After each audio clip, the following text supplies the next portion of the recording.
Welcome to the Kindness Project, the podcast designed to share stories of kindness and share how kindness can make positive change in our world, one small act at a time.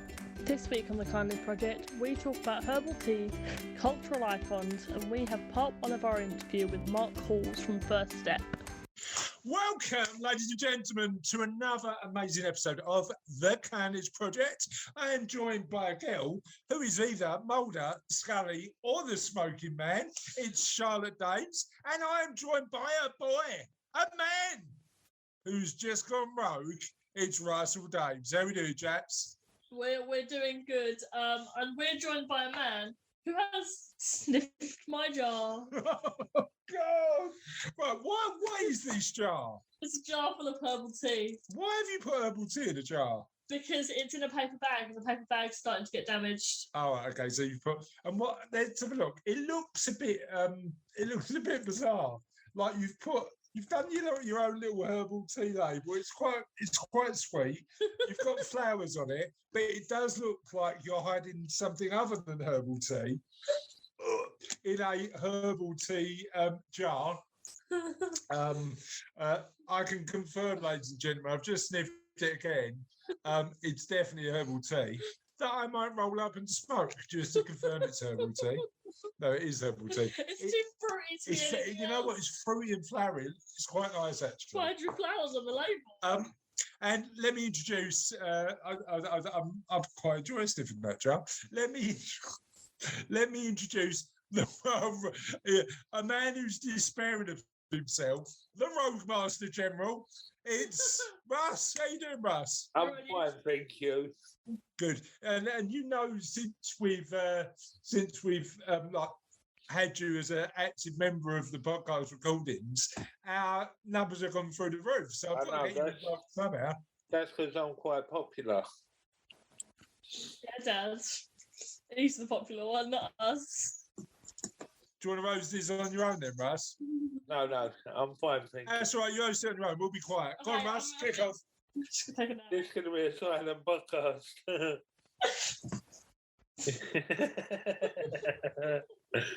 We're waiting, Russ. No, we're waiting to start. Yeah, but I've got none of the props like the jar. Now, I can't sniff You the can jar. get your own jar. I can't sniff the jar through Zoom, can I? Right. Okay. Right. Tell me you've got a jar. Go and get a jar. I haven't got a jar. That is a vital tool in podcast hosting. Your own jar. Your own jar. You can put whatever you want in the jar, but you need a jar. After a jar, I haven't got a jar. Oh. And that is why we're the hosts. Because we've got a jar. Because you think of everything and I think of nothing. Well, you clearly... No, we just come into this tired and with endless imaginations and it just comes out the other side. And clearly, Russ, as you know, we couldn't do this without you, because even though you might not be comfortable hosting it on your own, you are the true star of the Kindness Project, because you do everything to support us to just turn up and talk about jars. I appreciate that. And let's talk about how well we're doing. Jars. Beryl. Barry. Beryl and Barry. Let's talk about how we're doing. Let's get the pasta cranum. Beryl and Barry. Now, look, we're bringing out all the classics. Barry and Beryl, Buster Cranham, a new classic, an instant classic, Smelly Jar, Smelly Jar, Smelly Jar, Smelly Jar. Let's talk about how well we're doing and why are we doing it, listeners? 100,000 downloads. Sorry. I just want to say. Sorry. Go on. 101,000 downloads. 101,000 downloads.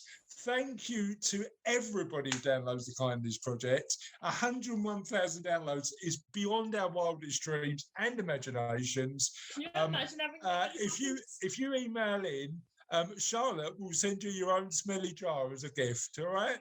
No, to every single one of the 101,000 downloads that we've had. Quick disclaimer: this is not happening. Quick disclaimer: Charlotte will send you a jar. No. All right. Quick disclaimer: No. that jar may be full of random stuff, and you may be arrested for owning this jar. Let But me just tell you, the jar is coming along. I still haven't received my tattooed potato that you promised me. What tattooed potato? Have I forgotten about? What did we talk about? A couple of weeks ago, you said somebody was getting a potato with something drawn on it. And I said I wouldn't mind one of them. You said you was going to buy me one. Well, how about right, you're down over the weekend, aren't you? We're going to the football, right? We are. How about before we go to the football? I'm not getting a West Ham tattoo. No, I'll take you to the tattoo shop With a potato. with a potato, and you can have a potato tattooed on your arm, No, it's all right. and then just a little speech bubble going, "I like smelly jars." Could have Mr. Potato Head saying, "Yeah, I like smelly jars." As you know, I've got a thing. I'm not keen on tattoos. I'm never going to have a tattoo in my life. But if I were to have decide on a really cool tattoo, It's got to be a KFC one. it would a what? A KFC one. Not a KFC one, definitely not. I've seen those though. Those are cool. I'd go for a Mr. Potato Head. I actually think a Mr. Potato Head might make quite a cool tattoo. Don't you reckon? Yeah. Or maybe the dog from Toy Story that just goes round and round. Slinky. Slinky. Just round your arm like a Ouroboros snake. A what?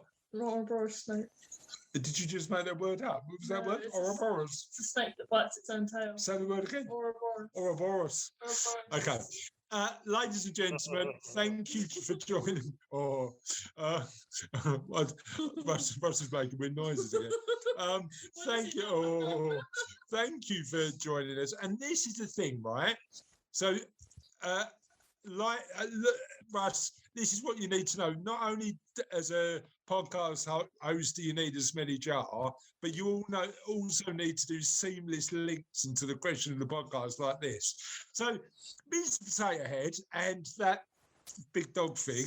No, there's only one really proper big dog, isn't there? Clifford, Clifford, what an icon, man. Clifford the big red dog. Best song, best theme tune ever. Puppy Days. Clifford Puppy Days. I may be small, but I'm on the ball. Anyway, Mr. Potato Head is a cultural icon. Sorry, can I just say the best theme tune is "What's the Story in Bellamore?" The problem is, Russ, Charlotte's 17 and she grew up with that. You're 40 and you know it with no kids. How's that happen? I'll fire. I've got a couple of nephews that are old enough to remember it. Okay, is that the reason you know it? No, I just enjoy it. No, just like the show. Who's your favourite? Was it Archie the Inventor? It's PC Plum, obviously. PC Plum.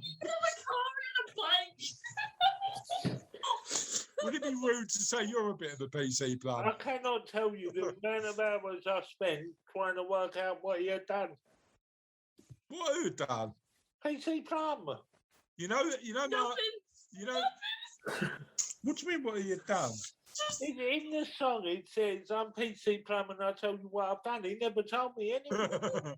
Yeah, He just scoots around town on his bike trying to solve people's problems. I tell you what I've done. Catch no criminals. That's what he's done.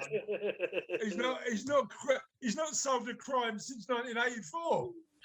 I liked Archie the Inventor and who was the handyman? I can't remember. Oh, come on. Anyway. I did like the yellow one. She was always telling me to exercise. Josie Jump. Anyway. What was that deal, man? She wanted you to keep fit. That's what she wanted to do. I mean, at least she was effective, unlike that copper who didn't arrest anybody. Christ. PC Plum, I tell you what I've done. Just be lazy. That's what I've done. Go back to bed.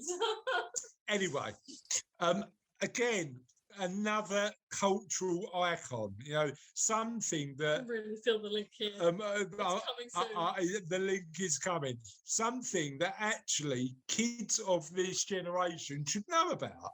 Now, I think there's loads of stuff like that. I'd like to teach my kids about Mr. Potato Head Love this and potatoes. PC Plum, the Yeah. most useless policeman in the world.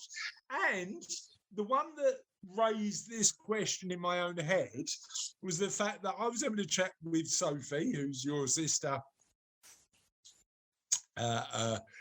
Russ's niece, and Russ is also the instrument of torture that that Sophie likes to inflict on Russ every time. I mean, literally every time you're down, Russ, literally you sit on the sofa. That's She right. spends about 4 days just poking you with a plastic It's saw. exactly why I found alternate arrangements. That's why you're not staying with us this time.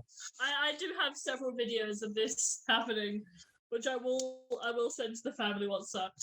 So, I said to her, do you know about the Chuckle Brothers? To me, to you, to me, to you. Because I assume that everybody knows about the Chuckle Brothers. Does know about Sophie didn't know about the Chuckle you Brothers. what? You've clearly failed. I've failed as a father. You're the one that taught me about the chocolate. I should have been doing better education. She didn't have it. Anyway, I've fixed that. It's remedial. She's on YouTube studying it now.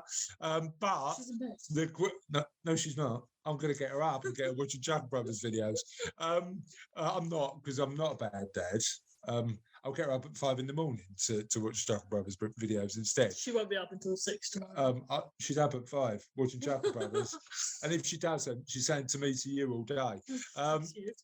But the question, ladies and gents, is what do you think? What cultural icons do you think should be taught at school? Russ, what do you think? Apart from PC Plod or PC Blue or whatever, PC Plum or whatever his name is. Do you know what? I see an article yesterday on Facebook. Oh, here we go. About You're not going to start spreading conspiracy theories on the channel, right? I've been all over myself with the magnet after I had the injection. You just never know. Anyway, God, what was this article on Facebook? Tony Hart. Tony Hart, yeah. You know, from Heart Attack. No. Heart Attack, the program. No. Now you're getting confused. Is this the one that was on CBBC? No. No, this was when we was younger. Heart Attack was Neil Buchanan. Tony Hart was... Oh, you've got me now. Anyway, tell me the story. Yeah, so it was his birthday. Right. And they showed a little clip of sort of him drawing with crayons.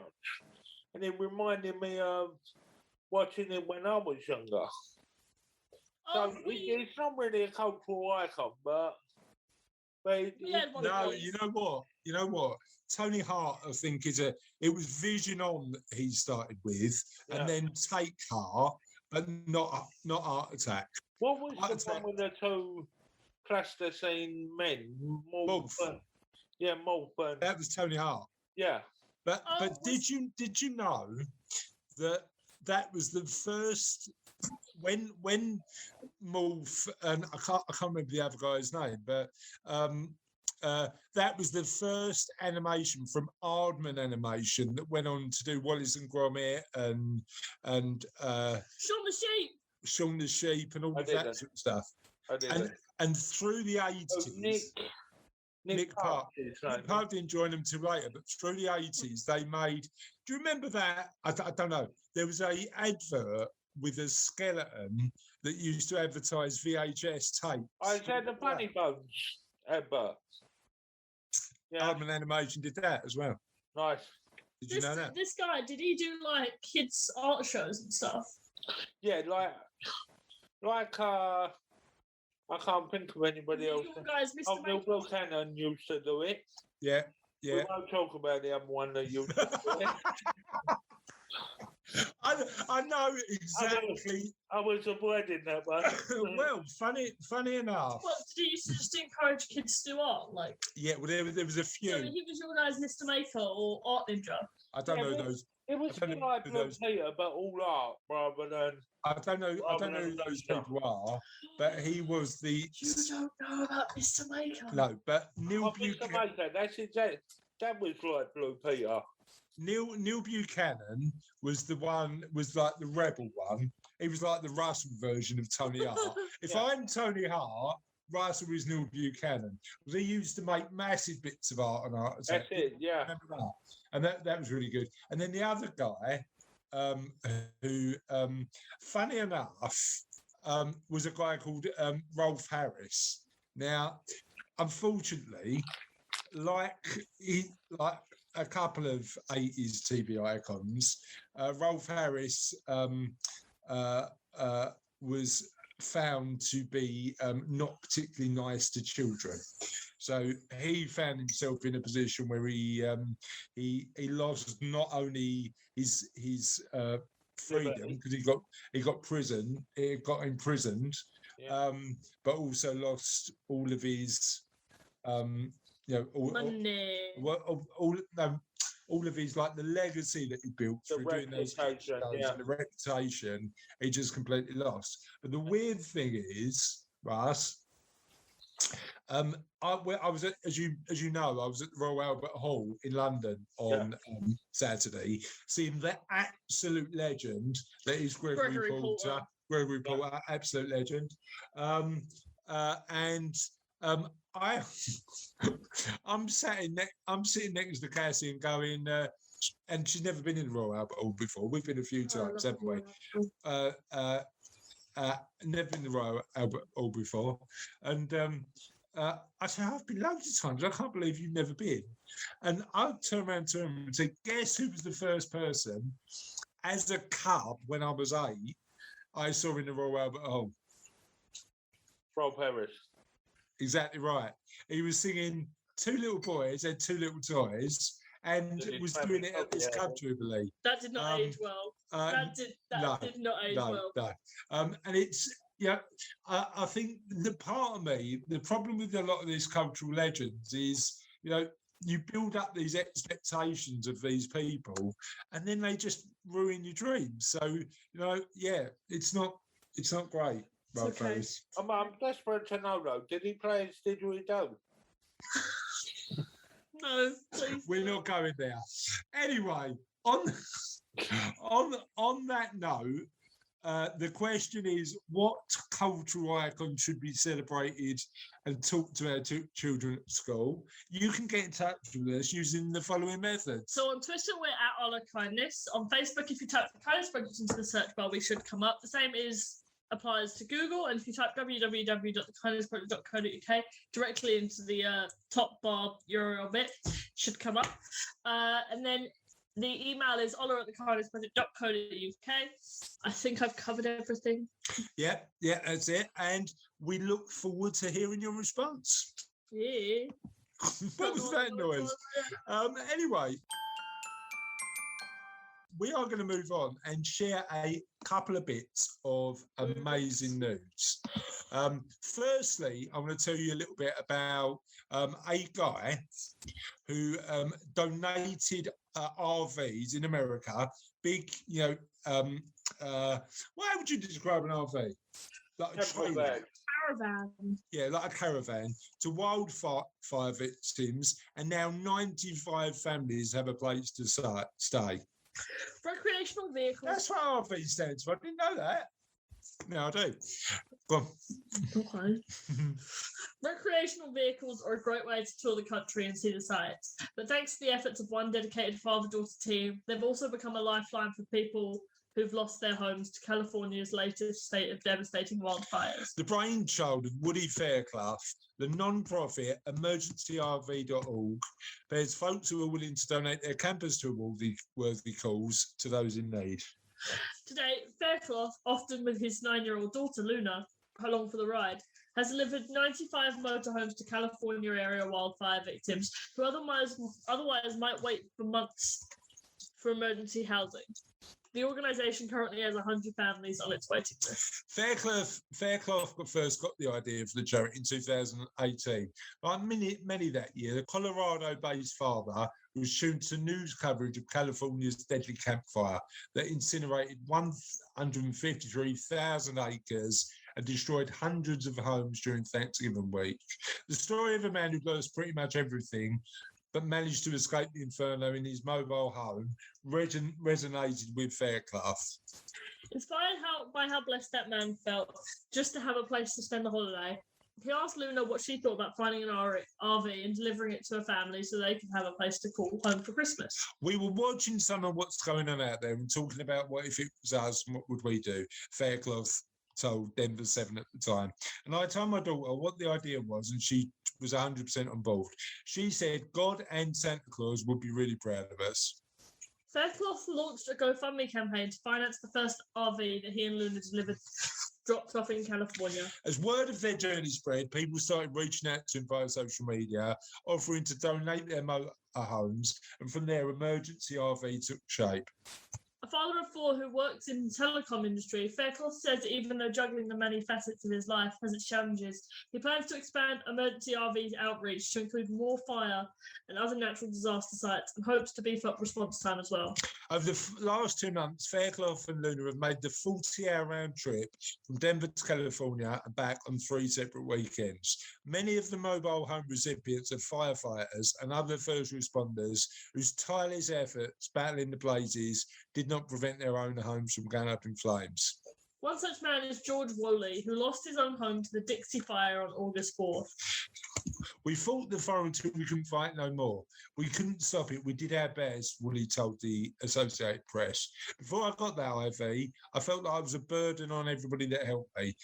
Slept a lot in tents in my car. It gave me a place to go. While his organisation continues to grow and evolve, the original sentiments behind Fairclough's humanitarian efforts remain constant. He's grateful for the many blessings he has and blessed to be in a position to help others.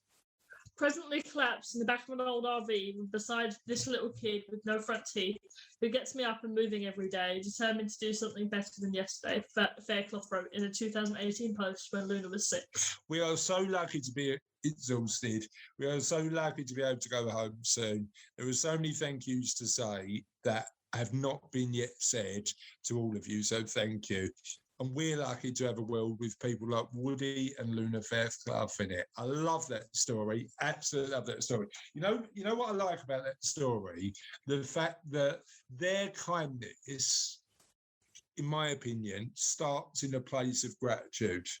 You know, they see that even though they might not be the wealthiest people in the world, or you know, the guy's got a relatively ordinary job, he's still got the time to help and support people, and still understands that he's very, very lucky to have people who love him, a roof over his head. You know, absolutely love that story. What did you think? It was very nice, and like I can see you tearing up as it is, and it's just like I just want to give you a hug, and I want to give them a hug, and I want to. Yeah, I love that. I can't imagine, you know, like you build up, you like you've got your roof over your head, and we don't live in a country where, thankfully, you know, extreme weather's that common. But you know, knowing that, you know, like a wildfire could take your house away, it must be absolutely terrifying. But yeah, great story. Thanks for sharing. Let's move on to the interview.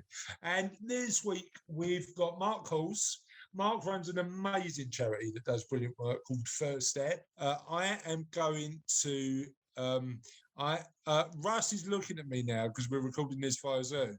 Are we have we got Mark? Yeah, we've got Mark. Okay, Mark is definitely our interview guest this week. Yeah. Are you sure? Yeah. Have you been sniffing the jar and you've got confused and you've sent me the wrong I've been sniffing the jar and got confused. Right. Okay. I have. So Mark Halls is our interviewee this week. we had an amazing conversation. I got myself in a bit of a muddle. No, it is Mark. Mark and I had an amazing conversation this week about the work that he does in his charity, what drives him, what motivates him. We had such an in-depth chat. This is going to be a 3-parter. We're going to have this over 3 weeks. And I don't want to steal Mark's thunder, so let's just get on with the interview. Mark, first of all, thank you for joining us on the Kindness Project. I really appreciate your time. How are you doing today? Yeah, really good, really good. It was a few months ago that I first listened to one of your Kindness Project webcasts, and I scratched my head and tried to work out what it was all about. And now I find a few months later, here I am. You're on. So I'm fastening my seatbelt and getting ready to go. Well, you know what was funny? So I did. I don't know if you heard, but I did the marathon on Sunday for St Francis Hospice. Yeah. And I went to one of their pasta nights on the Friday before the Sunday, where you get prepared and sort of get ready to go. And Andy, who we've friend of the podcast who we've had on from St Francis, was mentioning the podcast to the guys in the room. And one of the ladies messaged me this week to say your podcast got me through the last 10 miles because I was just laughing at how ridiculous you and Charlotte are, but also she was listening to Andy's episode, so it was because she had somebody in the hospice, it was quite pertinent for her to listen to those particular episodes. So it was like one of those where you go, yes, it is a bit strange, and it is quite entertaining for us to do. But if we can do a bit of good, if we can get somebody through a little bit of a marathon and share the stories of people doing great stuff in the world, that's what we want to do. Yeah, but Chris, talking about people doing great things in the world, are you running the marathon next year? So I've got an email today, and the ballot. Well, we've got a place with your name on it. Oh, mate. Well, look, I might have to consider it. I mean, I'm going to put in for the ballot today. Great. Yeah. And I'll see how I get on. But the challenge isn't actually the day, because the day is amazing. The day is running around. I did Paris in 2017, and the difference between the way that Londoners treat the marathon and Parisians treat the marathon is chalk and cheese, because Parisians are very sophisticated and clap from a cafe about 100 metres away from the run. Londoners are really active and engaged and involved, and love that. The challenge you've got with the marathon is the training, because the training takes up so much of your time during the run-up. Yeah. It is interesting, but thank you for the offer. I'll see how the ballot gets along, and I might take you up on that. Okay, so we're not here to talk about me. I want to hear about you. So tell us a little bit about you. Okay, so personally, I'm of mature years, so you're a youngster by compared to me. What do you consider mature? Well, mature, it means overripe, don't you? Well, I'm 66. So I'm 44, and I don't know whether mature applies to me yet or not, to be honest. Yeah, well, it's all about growing old disgracefully, isn't it? And so I've got quite a large family. We've got a family of 7 children. It's a blended family, which is always interesting, and have 6 grandchildren now, so kept busy with that. And for the past 6 years, I've worked at FirstStep. It was my second charity job. I had worked in business and general management and sales roles for most of my career. And as I sort of was reaching the final furlough, shall we say. Yeah, the next step was into the charity sector. Yeah, well, I went to FirstStep, but that's... so I was... I first went to a school as a business manager because I thought that would be a bit like a not-for-profit. Yeah. And that was an interesting time. And then I moved to... I had to step down to into a middle management role in a charity in order to step back up as a CEO role. And I've been at FirstStep now for 6 years. Amazing. My wife says that I've got a nerve to call it a job because most people would pay to do what I do. Well, I mean, not far from wrong. I mean that phrase, working forever, like doing something you love.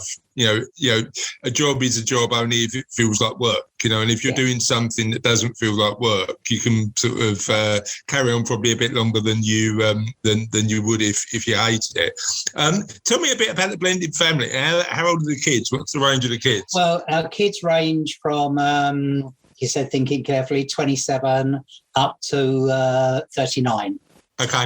So they're all offhand, and my wife Sharon, we haven't got any of the children together. We sort of collected them along the way, and it's great. We're a bit like the League of Nations in terms of covering all religions, races, and. Well, I'm not sure about orientations yet, but it's a truly blended family, and they get on well, and it certainly keeps us on our toes. So Christmas in your house is going to be busy, right?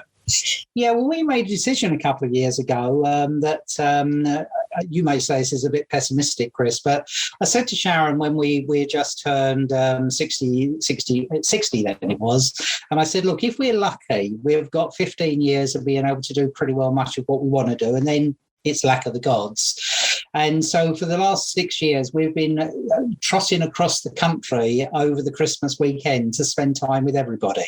Oh, amazing. So that's really good. So it's Christmas Eve with one family, Christmas morning with another, back for Christmas lunch with somebody with another section of the family, and then Boxing Day with another. So we that sounds really good. Yeah. Geographically, how spread out are they? It keeps altering because whether they're at university or where they're working, but we've got a couple that live close to us, and then we've got one daughter that lives up in Northamptonshire, Corby, and then another one that lives in Thaxted, another daughter that lives round near. So a lot of time in the car over the Christmas period, right? Yeah. And I think while you can do it, you want to do it. Yeah, great. I mean, one of the big things for us, particularly during the sort of pandemic and particularly last year, Gaz's mum and dad, I mean, I lost my mum a couple of years ago, and my dad's relatively local, but Gaz's mum and dad live in Arbroath and it goes to Scotland. Wow. Okay. And you realise how important family is when you can't get to see them for 15, 16 months, don't you? So we've had a trip up, they've had a trip down this year, and we're, as you say, I think you get conscious that you need to make a particular effort as people get older. We've talked about that quite a lot. And tell me, we'll certainly talk about FirstStep. Tell me how your experiences in business help you now. You've had a varied career. You're in a position where you're now in the third sector, charity sector. How do you reckon your work in corporate and commercial organisations has helped you? Yeah, really interesting question. I think that I've always worked in small and medium-sized companies. And I think working in a small and medium-sized company is excellent preparation for working in the third sector in a charity, because you have to be able to do everything. Right. And so I think that would be point number one. And I think that when you're working in and as I say, I've not been at many, I've had a couple of stints running my own organisation, but while I've been an employee, I've been general manager. So I've not had the power of being able to direct staff completely. And I think what it helped me to do was to really focus and understand that people's motivation comes from inside. Yeah. And if I can, as a good manager, if I can actually understand the seat of what their drive and motivation is, and I can craft a job that works around that, then you've got a really successful arrangement, and people start to enjoy what they're doing. It's really interesting. I think you're right. That intrinsic and extrinsic motivation is something we talk, in my day job as a financial planner, we talk to our clients a lot about, because, and weirdly, extrinsic motivation is what people assume that money can buy, stuff. But actually, people don't get up in the morning for that. They get up in the morning for purpose and relevance and all of the stuff that drives them intrinsically. The weird thing is, even though I'm the sort of director of a business, Mark, as I said to you before the call, I think Russ is my boss most days because he just points me in the direction of what I need to do, along with a few other members of my management team. I'll call them because they tell me where to pop up. That's right, Russ, isn't it? Are you going to pop up on an interview or not? He's going to stay quiet, Mark. That's correct. Yeah, Okay. and it's very true, isn't it? Because, and I think the other thing that the small business does for you, it makes you incredibly flexible because you have to roll with the blows and you have to grab opportunities where they're there and you have to solve the crises yourself because there's no other person to actually do that. But you know what? I mean, it was really interesting. I was speaking to somebody yesterday about politics, and it's somebody involved in politics. And they said to me, they were a little bit frustrated, and they said the challenge you've got with politics is trying to get stuff done is trying to wade through treacle, because actually every time you want to get stuff done, you're in a position where you find yourself things being lost in the mix because you've got to ask 12 committees to get stuff done, and then it just takes it, and then you've got 100 different motivations, even though your thing might be positive, and then that starts to make you a little bit more cynical. I get that sort of in our little spheres of influence we might have less control, and I can't make political change, but I do get up every day being able to make decisions and get stuff done, and that to me feels more suit to my personality than potentially sort of getting really frustrated at not being wanting to do something positive and not being able to get it done. So I suppose it depends on your personality a bit, because I know that some people, business ownership is their idea of hell. All the responsibility, all the autonomy, all the choice. But for me, I think 11 years into running a business now, I've passed the point of unemployable. Yeah, I mean, I think the thing is, I've got to take issue with on something you said, and I know I'm not supposed to do that as a person being interviewed. No, please do. But you said we can't change the world. We can. You're actually doing it right now. We change the world one person at a time, and the Kindness Project is actually focusing on encouraging people to think a little bit outside of their immediate bubble.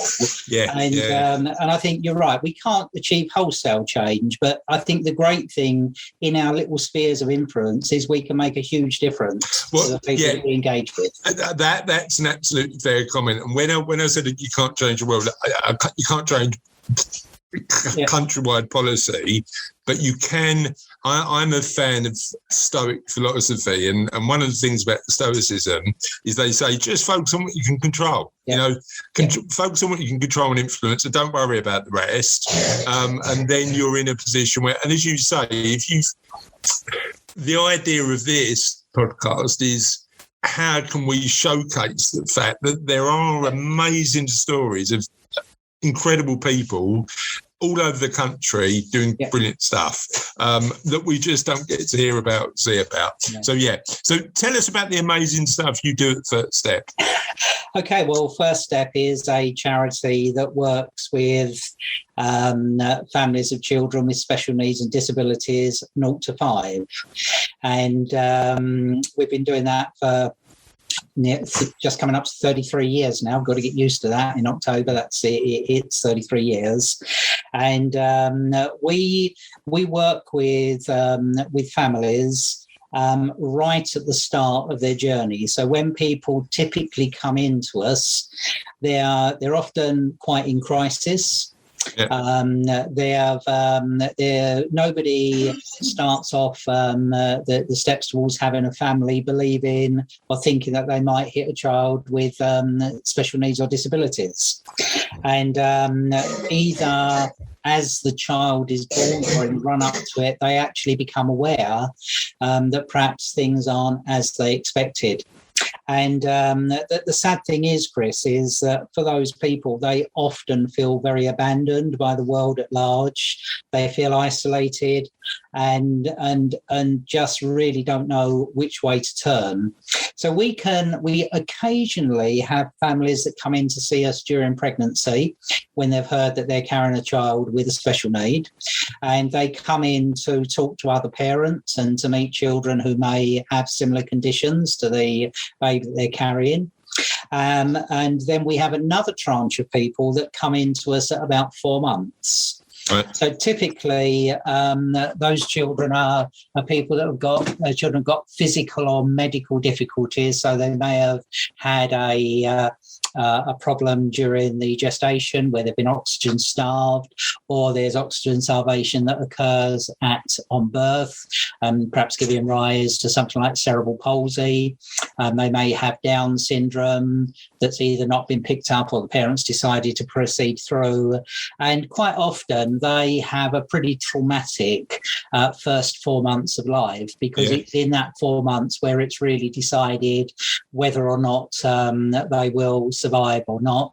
So quite often they're going to the neonatal unit locally into Queens, and then they're bounced out to somebody like Homerton or St George's if it's a higher tier of need, and then it could be right up to Great Ormond Street. So, quick question. One thing I didn't realise you guys did was support parents to just get their head around and speak to other parents like them, so that they can cope better effectively. Yeah. Talk to me a little bit about, an experience of how that's worked well. Yeah, I think I'm sort of looking up to the sky and thinking of the best example to pull together, and it's every case is different. Yeah.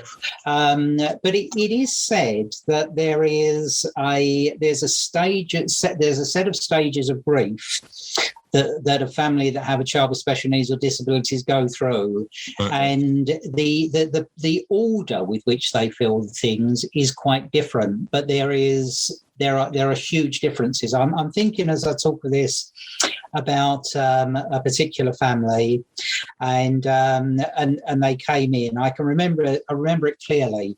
They'd been with us in our family sessions. They'd come into as we were running them, our preschool groups. And this is the point when the child is a little over 2, that for the first time they're leaving mum and they're coming into the session by themselves. Okay. Which is actually, it's more traumatic for the parent than it is for the child. Right. And this little lad came into us, and he had what we call social communication difficulties. We expected that he would receive a formal diagnosis of autistic in time. And he came in, and the mum was down in the parents' room, and Debbie, who's my early years leader, spends those first few weeks when that's happening running up and down with an iPad and giving them updates on what their children are doing. And so Debbie went down and said to mum, "Oh yeah, he's very happy, he's playing in the sand." Mum said, "No, you got the wrong child." Right. And so Debbie said, "Okay, why did you say that?" "Well, he won't play with sand. We've never been able to go to the beach." Right. He screams, goes into a meltdown. Now, Debbie knew immediately that she hadn't got the wrong child. And that was because we had 5 white children in on that day and 1 black child. Okay. So there was no chance of any mistakes. So she whizzed back it's down. Probably quite difficult to get that confused. She whizzed back down, took a picture on the iPad of this young lad playing in the stand, took it down to mum, and mum just burst into tears. Yeah. Because we don't actually understand what potentially the impact is to people. I mean, we have a little bit of personal experience. My wife's eldest son was diagnosed with Asperger's, OCD and ADD. Yeah. Second year in university doing mechanical engineering. Gotcha. And at that point, he for a time was under suicide watch and all sorts of things that flew out from that. He had achieved all the way through school. He got 11 A stars, as they were in those days. But then part of that is us appreciating and being more sort of understanding that actually difference doesn't mean worse. Difference is actually, can we utilize the skills and adapt our society to support people like that, right? Yeah, you're absolutely right, and I love the positive slant you take on there. What I would say, though, is for many of these families, and we're writing a fundraising bid at the moment, and we talk in there about that people arrive at FirstStep and they're looking for the pill, the therapy, or the surgery that will that's going to fix. And sadly, in many cases, we can't. And I mean, there's not time for me to read it to you now. I'd love to at some point, must give it to you. But there's a great poem that was written called Welcome to Holland. And it talks about a family who have planned to go to Italy. Right. And they've done their research, they've got their maps, they're going on the gondolas, all those things. Pisa is they're definitely going there. And they're on the plane and they're just starting, would you please fasten your seatbelts because we're about to land in Holland. Right. And they say, Holland? We've not signed up for Holland, we're going to Italy. And it talks about the change that they have to go through very rapidly. And I think that's often the situation for parents. That there's no planning for it. And even if you've planned for it, it's still either harder or more difficult than you expected it to be. And what we've actually used in this fundraising bid that we're writing, we've talked about the first step, is that we're the customer care department in the arrivals lounge. Yeah. And what we're doing is starting to pick people up. And the one thing you can't do is you can't say to a parent, it's not as bad as you think it is. It really is. Yeah, it is hard. And what we do is FirstStep starts the process of walking the journey with that family. We don't approach it as being the experts. We have some expertise, but the trouble is, and I mean, you've got a couple of kids, I've got a few more, you know that you might have 2 children, but if you got a rule book or instruction book with the first one, it wouldn't work on the second one.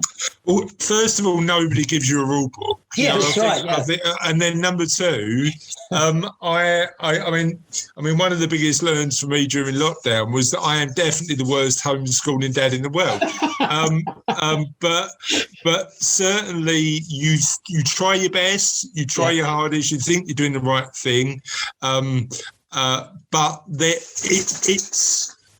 It's one of those jobs that there's no perfect, is there? You just do your best. There certainly isn't. And we work, our founding principle that came through with our founders, Jill Hare and Margaret Williams, back 30 years ago, was that nobody knows the child better than the parent. Yeah. So that was part 1 of Mark's interview. That was good, wasn't it? Yeah, it was. Please tune in next week for more of Mark's interview and so he can continue to share his story. And on that note, what is it, Charlotte? Here's the end of another podcast. But the end is never truly the end. But the end is always the beginning of something entirely new. It is. And last week's question of the podcast was dance music related. It was garage music related. Boo, boo, boo, boo, boo, boo, boo, boo. Is that a good drum beat for garage? I don't know. Okay. Do you really like it? Isn't it? Stick to the day job. Oh, I will. We all have our talents. So it's not one of them. Professional beatboxer is not mine. So let me share with you what garage tracks. Last week's question was, what garage tracks should you be putting on your Spotify playlist? Other streaming services are available. Put it on your Apple Music playlist. Buy a tape deck. Buy a tape, buy a vinyl, do whatever, but listen to these songs. Andy Furneaux, friend of the show, And DJ, so he should know what he's talking about, has just said "Woman Trouble." I don't know if that's a song or what he's going through at the minute. John Cook said, "Do you really like it?" DJ Piper, amazing garage track. Ian McQuaid said, "A Little Bit of Luck" by DJ Luck and MC Neat. Charlie Goodman said, 187 Lockdown by Gunman. I've never heard of that, but I like that. Chris Budd, friend of the show and previous guest, said, "I thought garage referred to bands from San Francisco in the 60s. No, Chris, it doesn't. Mike Barrett said 999 by Rick Groove. Dunkirk said Sneaker Pimps, Spin Sugar, absolute track. Steve Dan said I Love Waterfall by Atlantic Ocean. Francis Barrett said Imagine by Shallow Hammer. Alana Thompson said Flyby by Sparks and Key, always a great one for karaoke as well. Lisa King, I love this one. Show Me Love, Robin S. Amazing tune. Patrick Floyd doesn't know what he's talking about when it comes to garage music because he hasn't got a back garage to play it in. All right, Patrick. Ross Errett. I appreciate the joke. Ross Ellett said the Bella Morgan yesterday. Jade Foster Jarrett said Sneaker Pimps. Larry Knight said keep garage furthest in the furthest garage away from me. Keep it country. Sam Chilton said Spin Sugar, another lot of votes for that. Tommy Amos Professional Widow remix. Sharon Adkins said Anything by Artful Dodger. Samantha Strong says Flowers. You bring me flowers. Yeah, that one. Sweet female attitude. Caroline Thompson said Gabriel Roy Davis Jr. So did Rachel Meek. And Nicola Taylor said Lenyo, Summer of Love. So if you're looking for a amazing garage track this weekend to go and put your, I don't know, what do you do now? Put your dancing shoes on or like sort of... No, you just vibe, man. Just sniff a jar of herbal tea or do whatever you want to do. Just vibe, man. Or you want to go rogue, like Russ, and pick a different garage track. There's a few on the list. If you want to go rogue, I recommend classic rock, but okay. Fair enough. Have a lovely week, and we'll see you next time on the Kindness Project. Bye. Bye.